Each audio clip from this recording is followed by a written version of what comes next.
Hi, this is Nilgün Zahour from SM JUROR, and today we're going to be looking at the juror misconduct issues in the case of Fleming versus State, which is out of Indiana. In this case, we're going to be looking at juror inattentiveness and a juror falling asleep and whether that amounts to juror misconduct.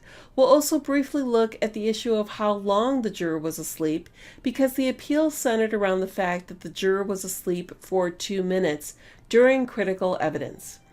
The defendant here was convicted of the battery of a police officer and adjudicated as a habitual offender.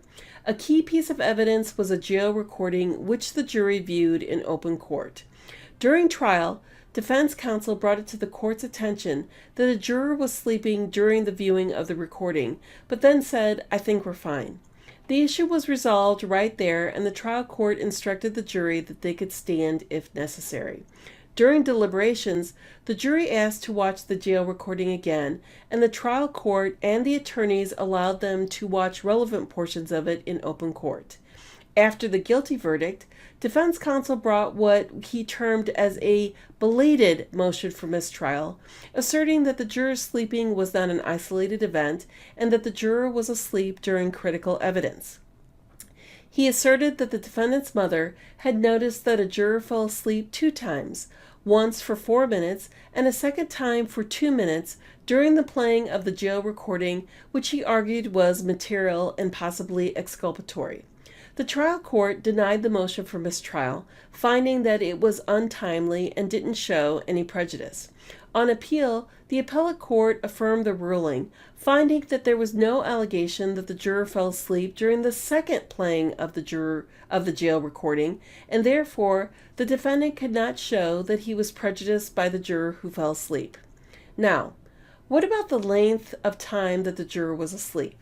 Like any other case, juror misconduct issues are fact-dependent. I would just point out that no matter what the length, it's important to argue that it occurred during the presentation of critical evidence. Now, there are a few points that I want to highlight. First, note that the allegation was not just limited to a juror falling asleep. The defendant specifically alleged that the juror fell asleep during evidence that was material and possibly exculpatory. And this is because the defendant wants to link the fact of the juror sleeping to the fact that he was prejudiced, arguing that the juror didn't hear the evidence which was critical, material, and possibly exculpatory.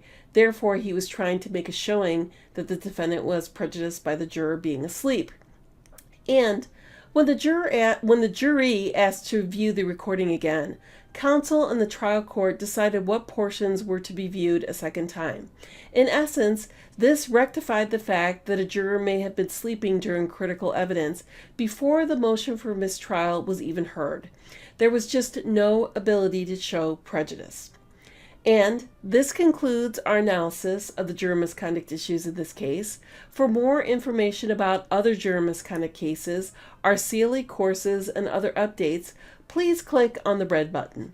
And remember, don't let juror misconduct taint your next verdict. I'm Nilgün Zahour from SM JUROR. Thanks for watching, and see you next time.